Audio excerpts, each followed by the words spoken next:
Que ce soit sur le front de la qualité, de l'audience ou des moyens, le bilan est décevant. Elle est censée être la chaîne info, décryptage et opinion.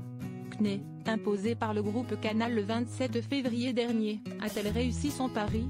Cela valait-il vraiment la peine d'enterrer iTélé de manière aussi brutale?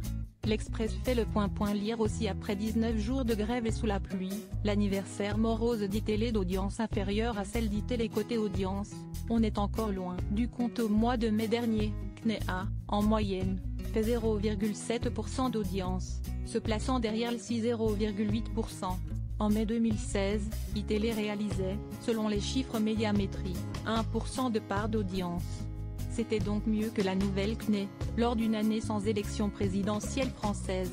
Il y a une désaffection du groupe Canal, estime Virginie Spy, sémiologue et experte en médias. Vincent Bolloré a vraiment cassé ses jouets en arrivant. La grève de 31 jours a causé un dommage d'audience, et d'image énorme. Quand les téléspectateurs s'en vont, il est difficile de les faire revenir. La France abrite-t-elle trop de chaînes d'information? France Info, lancée il y a un an, n'affiche pas non plus des chiffres spectaculaires. En octobre 2016, la nouvelle chaîne de France Télévisions faisait 0,2% de part d'audience d'A contre 0,6% pour iTélé, qui débutait alors tout juste sa grève. BFM a tout raflé, et l'audience n'est pas non plus extensible, poursuit Virginie Spy. Ce qui n'est pas une bonne nouvelle pour CNeT, c'est qu'avec une forte actualité politique, que ce soit avec l'élection américaine ou les élections françaises, elle n'a pas réussi à s'en sortir. L'agenda politique va se calmer et la chaîne va avoir beaucoup de mal à progresser. Manque de moyens et précarité. Il faut dire que la chaîne manque cruellement de moyens. Les recrutements sont en cours, indique à l'Express Sébastien Coelin, délégué syndical de la CFDT de Canal et monteur sur CNeT depuis 2004. La direction est dans la légalité, mais derrière, il y a une logique comptable. Le but n'est pas de gagner de l'argent, mais d'en perdre le moins possible, déplore TI.car, alors que la chaîne a besoin de petites mains de type jury, journaliste, reporter d'image, JRR, journaliste, réalisateur, reporter et assistant.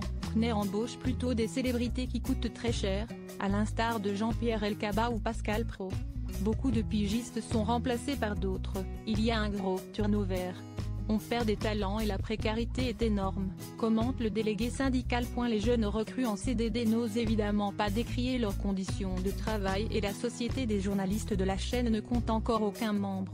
Il n'y a pas beaucoup de remous, poursuit Sébastien Coelin. Le climat global à Canal est complexe et l'avenir est assez déprimant. Alors que Vincent Bolloré se vantait jusqu'à récemment de ne jamais faire de plan social dans ses entreprises, on est en plein dans le premier. Au début du mois de juin, Canal+ annonçait la fermeture de son centre d'appel à Saint-Denis. 153 postes sont menacés. Il y a un vrai côté tas de cendres, déplore le monteur. Un manque de crédibilité gênant en moyens, CNeT peine à la tâche. Les couacs sont, depuis 4 mois, très nombreux.